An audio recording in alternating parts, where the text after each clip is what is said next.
بسم اللہ الرحمن الرحیم۔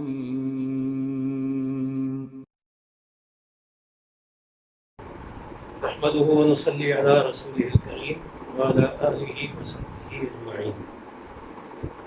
موضوع جس طریقے سے ہمارے سامنے آیا کہ دور جدید میں کیا قرآن مجید کے مطالعے کی نئی جہتیں ہو سکتی ہیں، تو جی ہاں، اس کا جواب یہی ہے کہ بالکل ہو سکتی ہے۔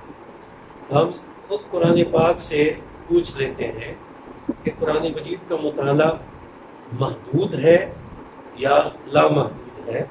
قرآن مجید کہہ رہا ہے اعوذ باللہ من الشیطان الرجیم بسم اللہ الرحمن الرحیم تبیانا لکل شیء، یہ قرآن جو ہے یہ ہر چیز کو بیان کرنے والا ہے۔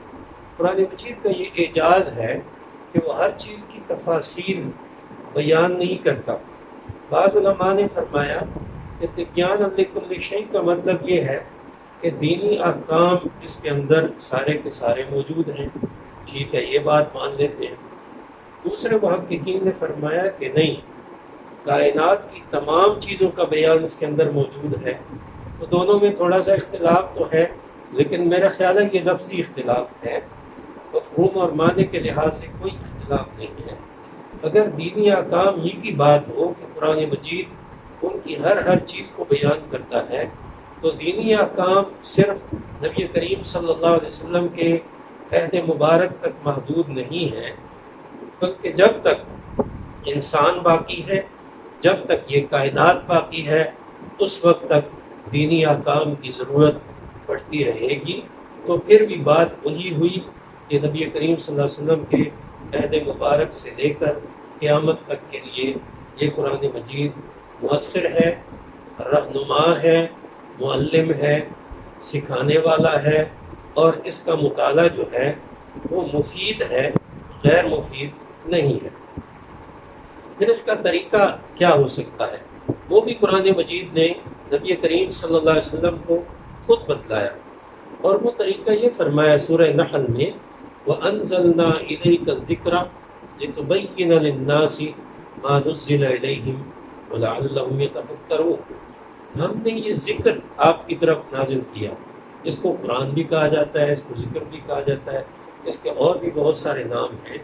تو اس لفظ کی لطافتوں میں اگر ہم چلے جائیں وَأَنزَلْنَا إِلَيْكَ الذِّكْرَ میں، تو ذکر تو یاد دہانی ہے، وہ ہمارے دل و دماغ کی تاروں کو چھیڑتا ہے، ہمیں موضوعات کی طرف لاتا ہے، اور اس کے بعد اللہ کریم نے جو صلاحیتیں عطا فرمائی ہیں اور ہمارے ماحول میں جو مسائل موجود ہوتے ہیں، ان سب کا بیان انسان کو اللہ تعالیٰ خود سکھا دیتا ہے۔ جیسے نبی کریم صلی اللہ علیہ وسلم کو ارشاد فرمایا کہ یہ جو ذکر ہم نے نازل کیا، یہ اس لیے ہے کہ آپ لوگوں کو یہ واضح کر کے بتلا دیں ما نزل الیہم۔ تو گویا کہ پڑھ کر سنانا نہیں ہے، وہ بھی قرآن مجید میں ہے کہ اتل ما اوحی الیک من الکتاب، کتاب جو نازل ہوئی ہے اس کو پڑھ کر بھی سنائیں، یہ ایک مقصد ہے۔ لیکن وہی ایک مقصد نہیں ہے، قرآن مجید کا بہت بڑا مقصد یہ بھی ہے کہ قرآن مجید میں جو کچھ نازل کیا گیا ہے اسے بیان کیا جائے۔ پڑھ کر سنانے میں اور بیان کرنے میں بہت زیادہ فرق ہوتا ہے، جس کو علماء کرام جانتے ہیں۔ پھر مولانا اخندزادہ صاحب نے ہمیں اس کے ساتھ ساتھ یہ بھی فرمایا کہ آپ شعور نبوت کی روشنی میں یہ بتائیں۔ تو پھر شعور نبوت کو جب ہم دیکھتے ہیں تو قرآن مجید کی نئی جہات مطالعے کی کیسے ہو سکتی ہیں؟ شعور نبوت ہمارے لیے، اس کے لیے ایک فکری سند ہے جو کہ مسلم تہذیب اور تمدن اور سماج اور معاشرت کے حوالے سے ایک تسلسل کے ساتھ نبی کریم صلی اللہ علیہ وسلم تک ہمیں پہنچا دیتی ہے۔ تو شعور نبوت بھی محدود نہیں ہے کہ نبی کریم صلی اللہ علیہ وسلم کے عہد مبارک میں تھا اور پھر ختم ہو گیا اور صرف نبی کریم صلی اللہ علیہ وسلم ہی تک محدود تھا، ایسی بات نہیں ہے، بلکہ نبی کریم صلی اللہ علیہ وسلم کو قرآن مجید نے خود بھی بتایا کہ وَأَنِحْكُمْ بَيْنَهُمْ بما انزل اللہ ولا تتبع اہواءہم۔ شعور نبوت کی تحدید کی اور اس کی تعریف کی، اور یہ بیان فرمایا کہ اللہ تعالیٰ نے جو آپ کی طرف نازل کیا ہے آپ اسی کے ساتھ ان لوگوں کے فیصلے کیا کریں، اسی کے ساتھ ان لوگوں کی رہنمائی کیا کریں، اسی کے ساتھ ان کو آپ علم سکھایا کریں، اور اس کے ساتھ ایک پابندی لگا دی۔ پابندی یہ ہے کہ وَلَا تَتَّبِعْ أَهْوَاءَهُمْ۔ یہ بہت نازک سی ایک لائن ہے جس کو ہمیں سمجھنا ہوگا کہ قرآن مجید کا مطالعہ خواہش نفس کے تحت نہیں ہوگا، بلکہ قرآن مجید کا مطالعہ شعور نبوت کے تحت ہوگا، جو کہ جس کی سند ہمیں صدیوں سے گزرتے ہوئے نبی کریم صلی اللہ علیہ وسلم تک پہنچتی ہے اور ہمیں ملتی ہے۔ نبی کریم صلی اللہ علیہ وسلم کو یہ ارشاد فرمایا گیا وَاحْذَرْهُمْ أَن يَفْتِنُوكَ عَن بَعْضِ مَا أَنزَلَ اللَّهُ إِلَيْكَ۔ یہ خواہش نفس جو ہے، لوگ آپ کو کہیں کہ ہر چیز آپ قرآن میں سے نکال کے ثابت کریں، تو آپ اس کو ثابت نہیں کر سکتے، نہ آپ کو کرنی چاہیے۔ اگر لوگ کہیں کہ آپ میڈیکل کا سارا سسٹم قرآن پاک سے ثابت کریں، تو آپ کو نہیں کرنا چاہیے، نہ ہی قرآن پاک سے آپ ثابت کر سکتے ہیں۔ لوگ آپ کو کہیں کہ ستاروں اور فلکیات کا علم جو ہے وہ سارے کا سارا آپ قرآن مجید سے دکھائیں اور اس کی تفصیلات بھی دکھائیں، تو نہ آپ کو کرنا چاہیے نہ ہی آپ کر سکتے ہیں۔ اسی طریقے سے دیگر علوم کی بھی بات ہے۔ قرآن مجید سائنسز کی کتاب نہیں ہے، قرآن مجید کتاب ہدایت ہے، اور اس کا موضوع جو ہے وہ انسان ہے۔ اس کا موضوع کائنات کی چیزیں نہیں ہیں، اس کا موضوع انسان ہے۔ اور امام شاطبی رحمۃ اللہ علیہ نے جہاں مقاصد شریعت لکھے ہیں، الموافقات بہت بڑی کتاب ہے جو انہوں نے اصول فقہ پہ لکھی ہے، اور الموافقات میں ایک پوری جلد بہت ضخیم انہوں نے مقاصد شریعت پر لکھی ہے۔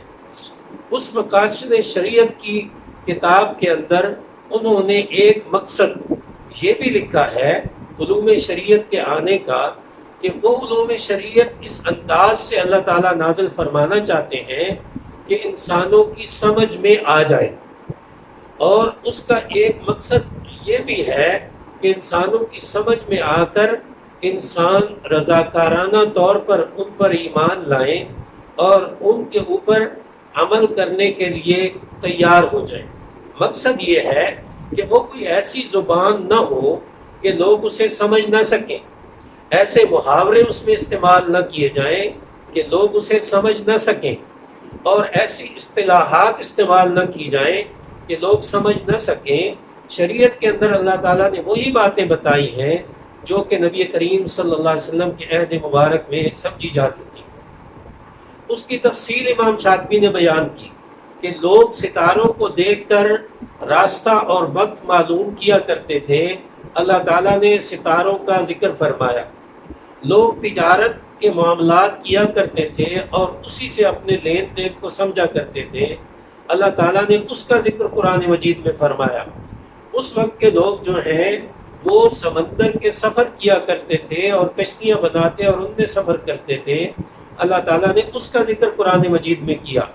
گھوڑوں اور گدھوں اور خچروں کا استعمال ہوتا تھا، تو اللہ تعالیٰ نے اس کا ذکر بھی قرآن مجید کے اندر فرما دیا۔ گویا کہ یہ ایک ہمیں درس دیا جا رہا ہے کہ قرآن مجید کو سمجھنے کے لیے آپ نے اپنے معاشرے اور اپنے اثر کی اصطلاحات کو استعمال کرنا ہے۔ اب اس چیز کو ہمیں سمجھنا ہوگا کہ قرآن مجید کو اپنے دور میں سمجھنے کے لیے ہمیں وہ اصطلاحات استعمال نہیں کرنی ہوگی جو کہ نبی کریم صلی اللہ علیہ وسلم کے عہد مبارک تک محدود تھی، بلکہ وہ اصطلاحات استعمال کرنی ہوگی جو کہ آج ہمارے دور کے اندر موجود ہیں۔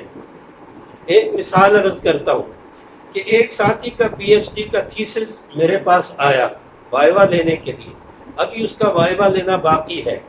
میں نے اس کا مطالعہ کیا، کوئی 150-200 نشانات لگائے کہ یہاں سے ہم نے ان سے سوالات کرنے ہیں۔ وہ تھیسس جو ہے وہ بلاسفیمی لاز کے بارے میں ہے، نبی کریم صلی اللہ علیہ وسلم کی بے ادبی اور گستاخی پر کیا سزا ہونی چاہیے، ان قوانین کے بارے میں ہے۔ اب وہ اللہ کے بندے جب اس میں تفصیل لکھ رہے ہیں تو وہ لکھتے ہیں کہ حنفیہ کے نزدیک اگر نبی کریم صلی اللہ علیہ وسلم کی کوئی بے ادبی اور گستاخی کرے تو اس کی کیا سزا ہوگی، اس کو توبہ کی اجازت ہوگی یا نہیں ہوگی، اور اگر وہ ذمی ہوگا جس نے گستاخی کی ہے تو ذمی کی سزا کیا ہوگی، اور کیا گستاخی کرنے سے اس کا ذمے کا عہد ٹوٹ جائے گا یا نہیں ٹوٹے گا۔ پورے مقالے کے اندر انہوں نے یہی الفاظ استعمال کیے، اور پورے مقالے میں وہی اصطلاحات استعمال ہوتی رہیں جو زمانہ خلافت میں ہوا کرتی تھیں یا قرون وسطیٰ میں جب مسلمان حکومت کرتے تھے اور اپنے قوانین کو دنیا کے اوپر نافذ کیا کرتے تھے۔ اصطلاحات کا اجرا بھی مسلمان کرتے تھے، ان کی تشریح بھی مسلمان کرتے تھے، اور ان کا نفاذ بھی مسلمان کیا کرتے تھے۔ تو اس میں ایک سوال ہم انشاءاللہ یہ بھی ان سے کریں گے کہ پاکستان میں کون ذمی ہے اور اس کے ذمے کا عہد کیا ہے، اس کی شروط کیا ہے، اور اگر وہ گستاخی کرتا ہے تو اس کے ذمے کا عہد ٹوٹنے کا مطلب کیا ہوگا، کیا اس کی شہریت منسوخ کی جائے گی؟ تو اس کو تو آئین کے تحت بہت سارے حقوق حاصل ہیں، اس کو تو بین الاقوامی معاہدے کے تحت بہت سارے حقوق حاصل ہیں۔ پھر اگر ہم اسی زبان میں شریعت کو سمجھنے کی کوشش کرتے ہیں جو قرون وسطیٰ میں تھی، تو آج ہم شریعت کو نہیں سمجھ پائیں گے۔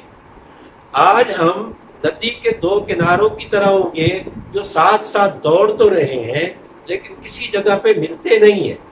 ان دو کناروں کو ملانے کے لیے ہمیں ایک ایسے پل کی ضرورت ہوگی جس کو عرف کہا جاتا ہے۔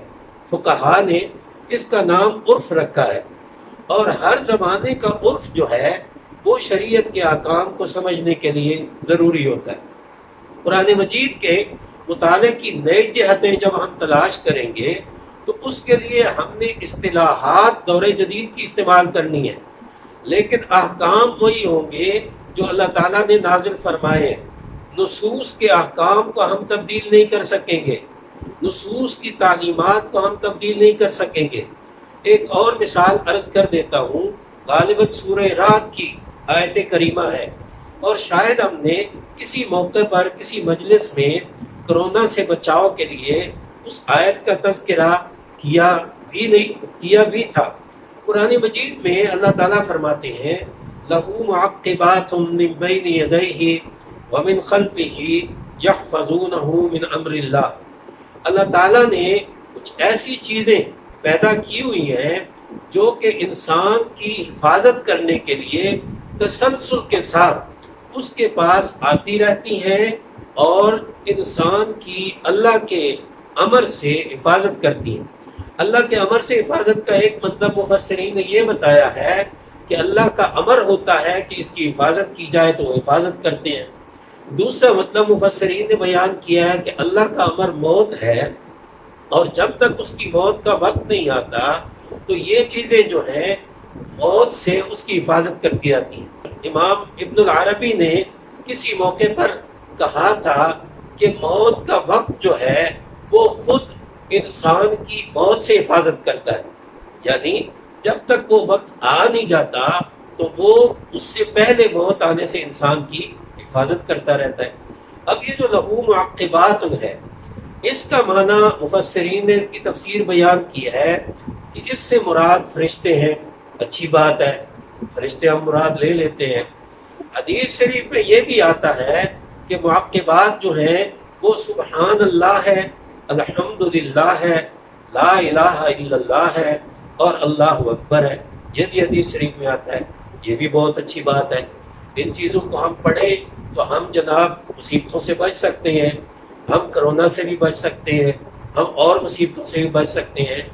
لیکن کیا جب ہمیں یہ گنجائش ملی کہ اس کا معنی فرشتے بھی ہو سکتا ہے، اس کا معنی یہ اذکار کریمہ سبحان اللہ الحمدللہ لا الہ الا اللہ بھی ہو سکتا ہے، تو قرآن مجید ہمیں یہ وسعت دیتا ہے کہ آپ کے وقت کے اندر جو چیزیں ایجاد ہو چکی ہوں اور اللہ تعالیٰ کے جو جو راز معلوم کیے جا چکے ہوں، آپ معقبات سے وہ چیزیں بھی سمجھ سکتے ہیں۔ مثال کے طور پہ ہماری جان کی حفاظت کے لیے اللہ تعالیٰ نے موقعات پیدا کیے ہوئے ہیں۔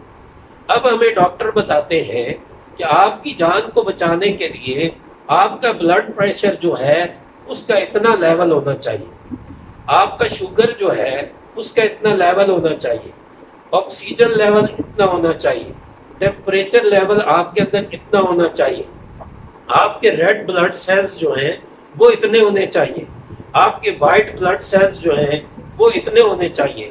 تو اس چیز میں کیا معنی ہے کہ ہم یہ کہیں کہ اللہ تعالیٰ نے یہ ریڈ بلڈ سیلز اتنی مقدار میں ہماری جان کی حفاظت کے لیے پیدا فرمائے ہیں، ہمیں اسی مقدار کے ساتھ مینٹین رکھنا ہوں گے، تب ہماری صحت درست رہے گی۔ ہمارا پلازما جو ہے وہ اتنا مینٹین رہنا چاہیے، تب ہم محفوظ رہیں گے۔ اللہ تعالیٰ نے ہمارے لیے یہ بنا دیا ہے۔ اس طریقے سے ہم قرآن پاک کو پڑھیں گے اور پڑھتے ہوئے جو اصطلاحات ہمارے دور میں استعمال ہوتی ہیں انہی اصطلاحات کو استعمال کرتے ہوئے ہم قرآن مجید کو سمجھنے کی کوشش کریں گے، لیکن شرط یہی ہے کہ ہم اللہ تعالیٰ کے نازل کیے ہوئے اصولوں کے تحت اس کو سمجھیں گے، خواہش نفس اور اتباع ہوا کے تحت اس کو نہیں سمجھ سکیں گے۔ آج آزادی فکر کا دور ہے۔ اس دور میں جو صاحب سند مفکرین ہیں، جس سند کا ہم نے تذکرہ کیا کہ نبی کریم صلی اللہ علیہ وسلم تک قرآن مجید کے مطالعہ کی سند جو ہے وہ ہمیں نظر آتی ہے، تو بعض لوگ جو ہیں اس سند کی حدود و قیود کو نہیں مانتے، کہتے ہیں جناب فکری آزادی ہے، آپ قرآن مجید سے جو کچھ سمجھنا چاہیں وہ سمجھ سکتے ہیں، اس کے لیے آپ کو مادی دلیل لانے کی ضرورت ہوگی، ہم آپ کی غیبیات کو نہیں مانتے، آپ کہتے ہیں فرشتے ہیں ہمیں نظر نہیں آتے، ہم نہیں مان سکتے، آپ جنت اور جہنم کہتے ہیں، آپ حور و قصور کہتے ہیں، ہم اس کو نہیں مان سکتے، وہ ہمیں نظر نہیں آتے۔ آیت بالا میں اللہ تعالیٰ نے جو کہا ہے کہ منزل من اللہ اور اتباع ہوا، یہاں ایک دوسرے کو متضاد قرار دیا ہے۔ اللہ تعالیٰ نے اتباع ہوا کو چھوڑنا ہوگا اور منزل من اللہ کو سمجھنا ہوگا، اور اللہ تعالیٰ کہتے ہیں اگر کوئی نہ مانے تو کوئی بات نہیں، آپ اپنا راستہ نہیں چھوڑیں گے۔ فَإِن تَوَلَّوْا فَاعْلَمْ أَنَّمَا يُرِيدُ اللَّهُ أَن يُصِيبَهُم بِبَعْضِ ذُنُوبِهِمْ، اگر یہ لوگ آپ کی بات نہیں مانتے جو آپ کہتے ہیں کہ میں نے منزل من اللہ طریقے سے قرآن کا مطالعہ کرنا ہے اور اس کو سمجھنا ہے، تو آپ اپنا راستہ نہ چھوڑیں۔ اللہ تعالیٰ اس کے وبال کے طور پر جب ان کی فریکوینسی غلط ہو جائے گی تو اللہ تعالیٰ ان کو سزا دیں گے اور ان کو اس کا نقصان اٹھانا پڑے گا۔ اس لیے ان چیزوں کو آپ نے دیکھ کر رکھنا ہے۔ ہمیں یہ نظر آتا ہے کہ نبی کریم صلی اللہ علیہ وسلم نے ہمیں یہ طریقہ بتا دیا ہے، اور بہت ساری احادیث میں یہ طریقہ ہمیں ملتا ہے۔ قرآن مجید کے بارے میں ہم دیکھتے ہیں کہ نبی کریم صلی اللہ علیہ وسلم نے یہ ارشاد فرمایا کہ ایک فتنوں کا دور آئے گا اور اس میں انسان کو کچھ پتہ نہیں چلے گا۔ صحابہ کرام نے پوچھا مل مخرج منہا یا رسول اللہ، اس سے نکلنے کا طریقہ کیا ہے؟ تو نبی کریم صلی اللہ علیہ وسلم نے ارشاد فرمایا نکلنے کا طریقہ وہی کتاب اللہ ہے، اور کتاب اللہ کے اب مطالعے کیجیے، آپ نے دیکھیں نبی کریم صلی اللہ علیہ وسلم فرماتے ہیں فیہ نبأ ما قبلکم ما کان قبلکم، تم سے پہلے جو کچھ تھا قرآن میں اس کی خبریں موجود ہیں، وخبر ما بعدکم، تمہارے بعد جو کچھ آنے والا ہے اس کی خبریں موجود ہیں، وحکم ما بینکم، اب جو تمہارے حالات ہیں اس کے احکام بھی موجود ہیں، وَهُوَ الْفَصْلُ لَيْسَ بِالْحَزْلِ، وہ فیصلہ کرنے والا ہے، اس کی تعلیمات فیصلہ کن ہوتی ہیں، وہ مذاق نہیں ہے۔ مَنْ تَرَكَهُ مِنْ جَبَّارٍ قَسَمَهُ اللَّهُ، اگر کوئی تکبر میں آ کر اس کو چھوڑ دیتا ہے تو اللہ تعالیٰ اس کو ریزہ ریزہ کر دیتے ہیں۔ وَمَنِ ابْتَغَى الْهُدَى فِي غَيْرِهِ أَضَلَّهُ اللَّهُ، اور جو کوئی اس کے علاوہ کہیں ہدایت تلاش کرتا ہے اللہ تعالیٰ اس کے راستے کو گم کر دیتے ہیں۔ اور یہ لمبی حدیث ہے، جو آگے چل رہی ہے، اور اس حدیث کا مفہوم یہی ہے کہ قرآن مجید کا مطالعہ آپ ہر دور میں کر کے اپنے دور کے مسائل کو بھی حل کر سکتے ہیں اور اپنے دور کے علوم کو بھی سمجھ سکتے ہیں اور ان کے بارے میں رہنمائی حاصل کر سکتے ہیں۔ میں اپنی بات کو ختم کرتے ہوئے اب خود ہی پہ آ جاتا ہوں کہ خودی جو ہے وہ قرآن مجید کے مطالعے کی جہت بن سکتی ہے یا نہیں بن سکتی۔ خودی کو خود اعتمادی اور خودداری بھی کہا گیا ہے۔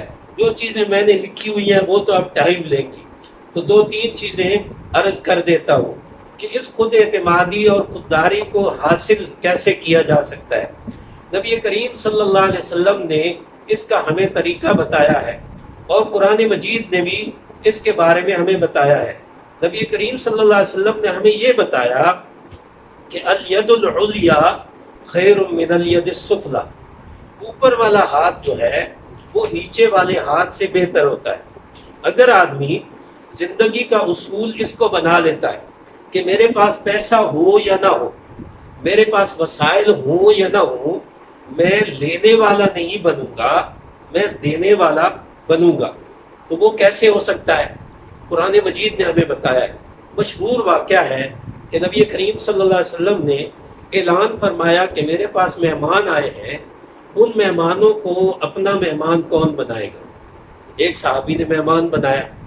انہوں نے گھر میں آ کے پوچھا کہ رسول اللہ صلی اللہ علیہ وسلم کے مہمان ہیں، کوئی گھر میں ہے کچھ کھانے کے لیے؟ تو گھر والی نے بتایا کہ کھانا تو اتنا ہی ہے جو صرف ایک آدمی کے لیے کافی ہو جائے، تو وہ تو ایک ہی آدمی کھا سکتا ہے۔ اچھا، انہوں نے بتایا کہ آپ ایسا کریں کہ رسول اللہ صلی اللہ علیہ وسلم کا مہمان ہے، اب ہم نے اس کا احترام کرنا ہے اور بڑے خوش ہیں، ہماری سعادت ہے کہ یہ مہمان ہمیں نصیب ہوا، تو آپ پہلا کام تو یہ کریں کہ بچوں کو بہلا کر سلا دیں۔ ان کو سلانے کے بعد آپ ایسا کریں دسترخوان بچھائیں، اس میں پورا کھانا رکھیں، میں بھی بیٹھ جاتا ہوں، مہمان بھی بیٹھ جاتے ہیں، پھر آپ بھی اپنے طریقے سے آ کے بیٹھ جائیں۔ تو جب آپ بیٹھ جائیں گی تو چراغ جل رہا ہوگا، پھر آپ اٹھیں اور چراغ کو درست کریں، درست کرتے ہوئے آپ کسی طریقے سے چراغ کو بجھا دیں، بند کر دیں، اور پھر ہم اس سلسلے کو آگے چلائیں گے۔ تو حدیث شریف میں آتا ہے کہ اس خاتون نے چراغ کو ٹھیک کرنے کے بہانے بند کر دیا۔ صحابی جو میزبان تھے وہ اور ان کی اہلیہ محترمہ مہمان کے ساتھ بیٹھ کر اس طریقے سے منہ ہلاتے رہے کہ کھانا کھانے کی آواز ان کے منہ سے آتی رہی، اور اس طریقے سے ان کے مہمان نے پیٹ بھر کر کھانا کھایا۔ اور دوسرے دن جب وہ نبی کریم صلی اللہ علیہ وسلم کی خدمت میں حاضر ہوئے تو آپ صلی اللہ علیہ وسلم نے فرمایا کہ تمہاری مہمان نوازی اللہ تعالیٰ کو بہت پسند آئی۔ اور قرآن مجید میں آتا ہے وَيُؤْثِرُونَ عَلَىٰ أَنفُسِهِمْ وَلَوْ كَانَ بِهِمْ خَصَاصَةٌ، اللہ کے نیک بندے اور مومن بندے وہ ہوتے ہیں جو اپنے آپ پر دوسروں کو ترجیح دیتے ہیں، اگرچہ خود انہیں نقصان بھی اٹھانا پڑے، خود انہیں بھوکا بھی رہنا پڑے۔ اسی طریقے سے سیدنا علی رضی اللہ تعالیٰ عنہ کا واقعہ بھی آتا ہے۔ آخری بات یہ عرض کرتا ہوں کہ بعض مفسرین نے لکھا ہے کہ جب یہ آیات انفاق نازل ہوئی، مثل الذین ينفقون اموالهم فی سبیل اللہ، اس وقت بعض صحابہ نے کہا کہ جناب ہمارے پاس تو کچھ بھی نہیں، ہم کیا خرچ کریں؟ تو جناب انہوں نے ایسا کیا کہ سارا دن جا کر مزدوری کی، اور مزدوری کرنے کے بعد شام کو جو پیسے ملے اور جو کچھ ملا وہ سارے کا سارا حاجت مندوں کو کھلا کے ان کو دے کے پھر خوشی سے ایک دوسرے کو بتا رہے تھے کہ ہم نے اس آیت کریمہ پہ عمل کر لیا ہے۔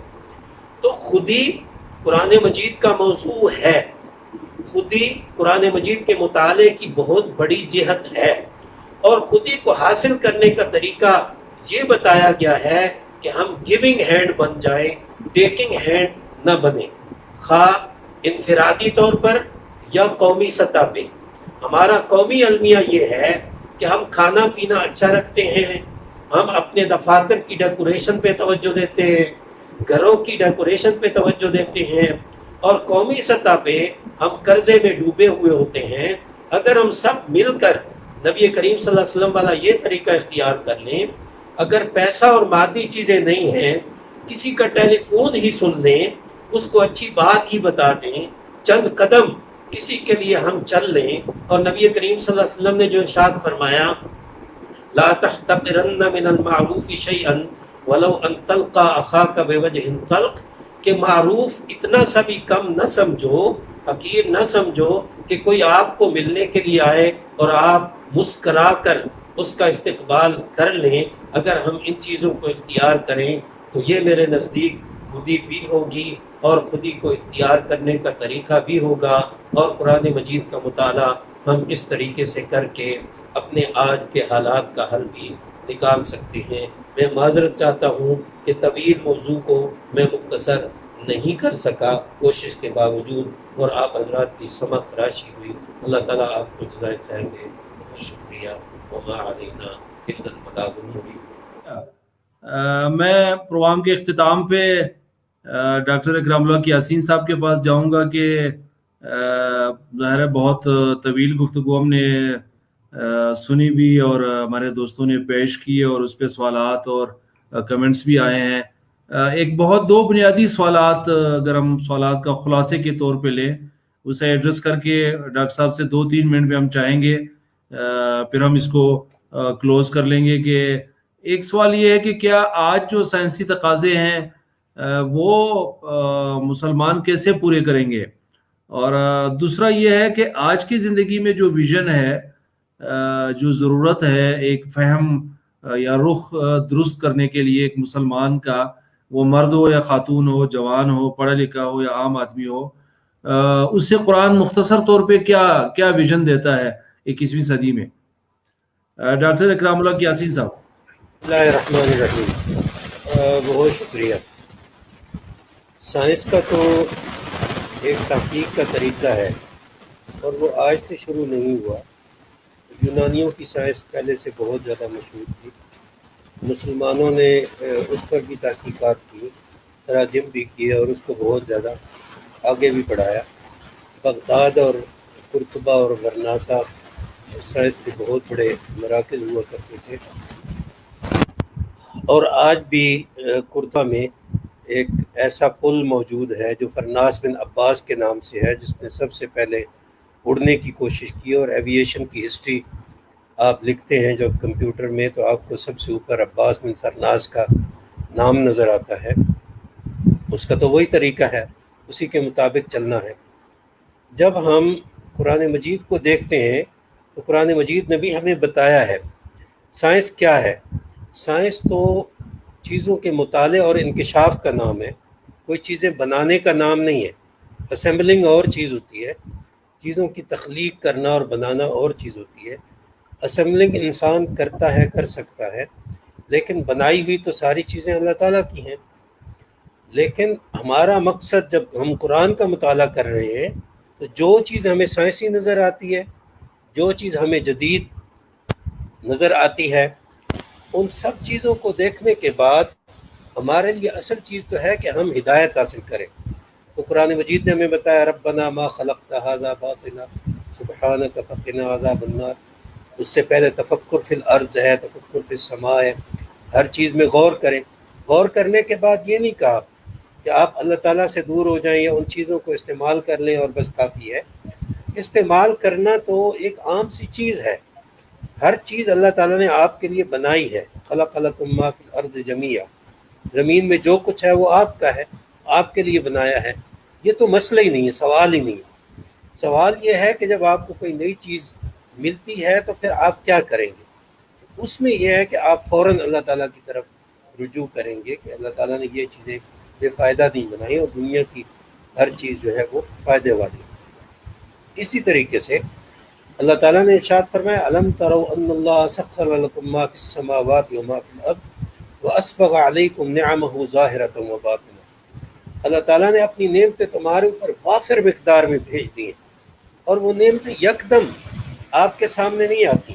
ظاہرۃ وباطنہ، اس بات نے ہمیں قیامت تک کے لیے آزادی دی ہے کہ آپ کو بار بار نعمتیں ملتی رہیں گی.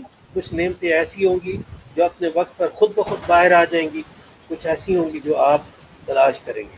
لہٰذا سوال کا جواب یہ ہے کہ سائنسی تحقیق کی طرف آئیے اور تحقیق کیجیے، اور ہمیں دل چھوٹا کرنے کی ضرورت نہیں ہے، خواہ مخواہ ادھر ادھر کی باتیں سن کر پریشان ہو۔ پاکستان سے کتنے ڈاکٹر، انجینئر، سائنسدان پیدا ہو رہے ہیں، دنیا بھر کے اندر دیکھ لیں، جو بڑی بڑی سائنسی لیبارٹریاں ہیں، سائنسی تحقیقی مراکز ہیں، ان میں آپ کو مسلمان تو نظر آئیں گے ہی آئیں گے بہت زیادہ، لیکن پاکستانی بھی آپ کو بہت زیادہ پوری دنیا میں پھیلے ہوئے نظر آئیں گے، ڈاکٹروں کی لائن میں بھی، وکلاء میں بھی، سائنسدانوں میں بھی، اور سائنس کی تمام برانچز میں آپ کو پاکستانی لوگ نظر آئیں گے۔ تو سائنس کا طریقہ تحقیق ہے، اور تحقیق ہی کے ذریعے ہم آگے بڑھ سکتے ہیں۔ اب تک بھی مسلمانوں نے کافی کام کیا ہے، پولیٹیکلی ہم ڈاؤن ہیں، معاشی طور پر ہمارے اندر کرپشن وغیرہ ان چیزوں نے ہمیں خراب کیا ہے، پیسے کی صحیح تقسیم نہیں ہے، سماجی انصاف نہیں ہے، اخلاقیات نہیں ہے۔ اگر وہ چیزیں ہوں تو سائنس تو بہت ہے ہمارے پاس، سائنس کی کسی جگہ کوئی کمی نہیں ہے۔ ہم کیوں نہیں چیزیں بنا سکتے؟ کیونکہ ہم اپنے پیسے کو صحیح طور پہ تقسیم نہیں کرتے، ہم اخلاقی طور پہ جو اسباب ہیں ان اسباب کو صحیح طور پہ استعمال نہیں کر رہے۔ میرے پاس جو کچھ آتا ہے، میرے پاس سے گزرتا ہے، میں اس کو دبا کے اپنے پاس بیٹھ جاتا ہوں، آگے کسی کے پاس جانے نہیں دیتا۔ مسائل اس طرف سے ہیں، سائنسی تحقیقات اور تعلیم ہمارے پاس بہت ہے۔ اگر سروے کرا کر دیکھ لیں تو جتنے ہمارے پاس سے سائنسی علوم کے ماہرین پیدا ہو رہے ہیں اتنی ہمارے ملک میں ضرورت نہیں ہے، ہم اس کو ایکسپورٹ کر سکتے ہیں، لیکن ان کی ایکسپرٹیز سے فائدہ نہیں اٹھایا جا رہا، اس کے اسباب اور اس کی وجوہات دوسری ہیں۔ ہمیں اپنی اخلاقیات کو مضبوط کرنے کی ضرورت ہے۔ تو میرا خیال ہے کہ اس سوال کا جواب اتنا کافی ہے کہ ہمارے پاس سائنس بھی ہے، سائنسدان بھی ہیں، اور اس کی تحقیق جو ہے اور ریسرچ جو ہے وہی اس کا مین ذریعہ ہے، اس پر کام بھی چل رہا ہے، لیکن اس سے استفادہ کیوں نہیں ہو رہا، اس کے نتائج کیوں نہیں آ رہے، اس کا مسئلہ معاشی ہے، معاشرتی ہے، سیاسی ہے، سماجی ہے، وہ سائنسی تحقیق کا مسئلہ نہیں ہے۔ جی اگلا سوال کیا؟ بہت شکریہ جناب ڈاکٹر صاحب۔ ایک سوال آیا ہے، اسی کو ہم آخری لے لیتے ہیں جی، دو منٹ کے اندر۔ اس وقت امت مسلمہ کا بڑا مسئلہ مسلک اور فروعات کی بنیاد پر تقسیم ہے، کیا ایسا ممکن ہے کہ قرآن و سنت کی بنیاد پر کی روشنی میں امت کو یکجا کرنے کے لیے ایک فقہ جو ہے وہ مرتب کیا جائے؟ پاکستان کے اندر اس کے انتظامات پورے موجود ہیں، دنیا میں کسی بھی جگہ پہ ایسے انتظامات نہیں ہیں جو پاکستان میں موجود ہیں، اس پر ڈیبیٹ کی جا سکتی ہے۔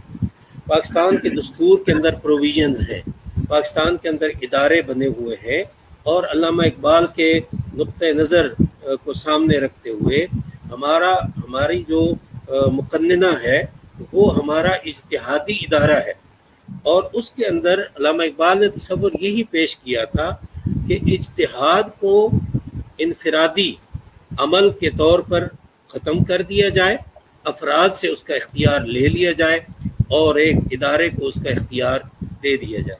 بنیادی طور پہ یہی تصور تھا جس کی بنیاد پہ پاکستان کی پارلیمنٹ بننا تھی، لیکن سیاسی مسائل، سماجی مسائل، ان کی وجہ سے ہم اس طرف نہیں آ سکے۔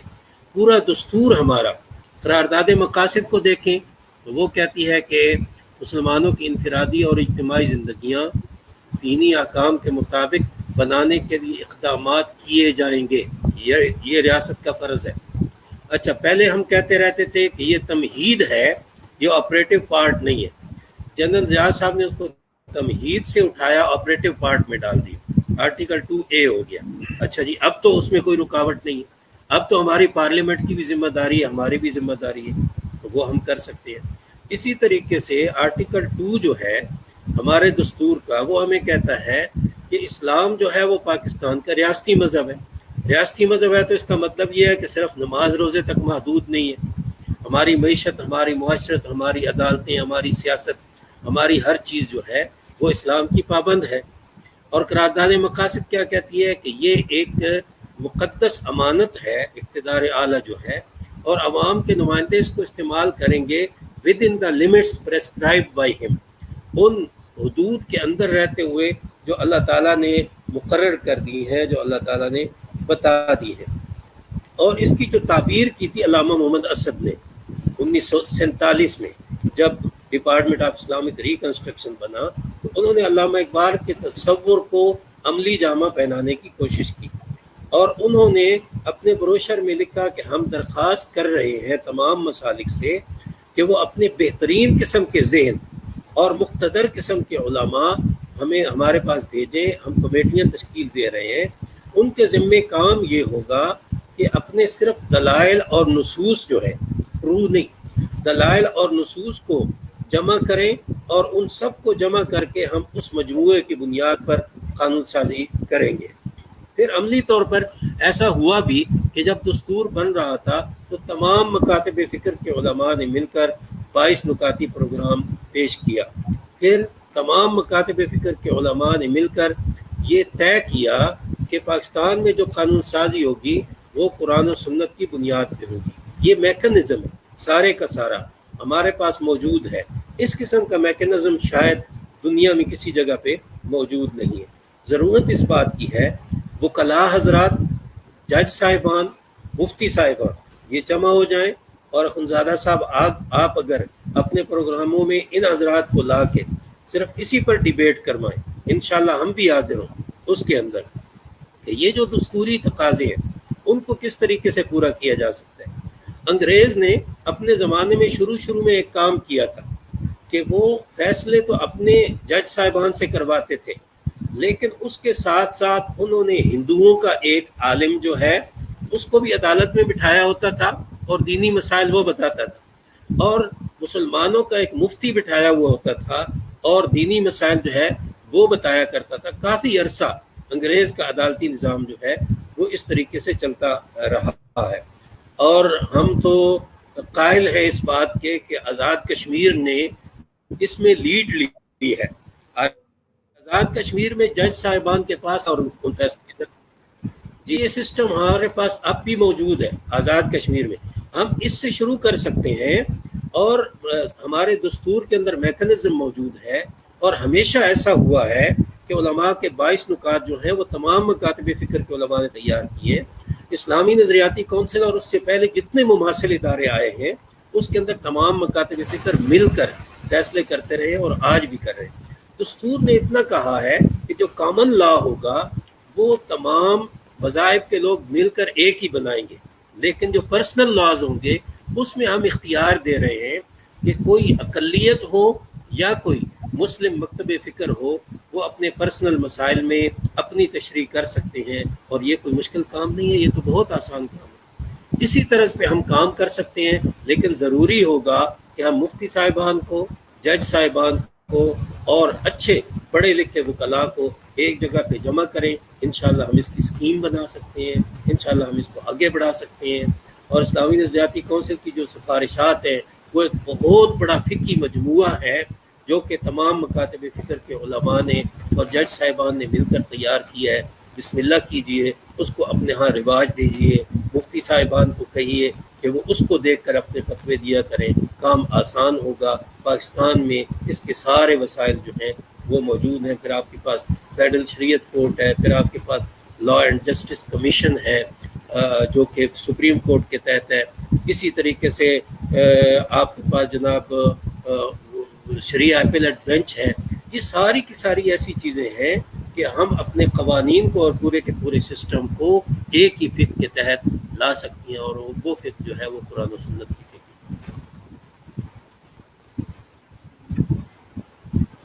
بہت شکریہ جناب ڈاکٹر اکرام اللہ یاسین صاحب.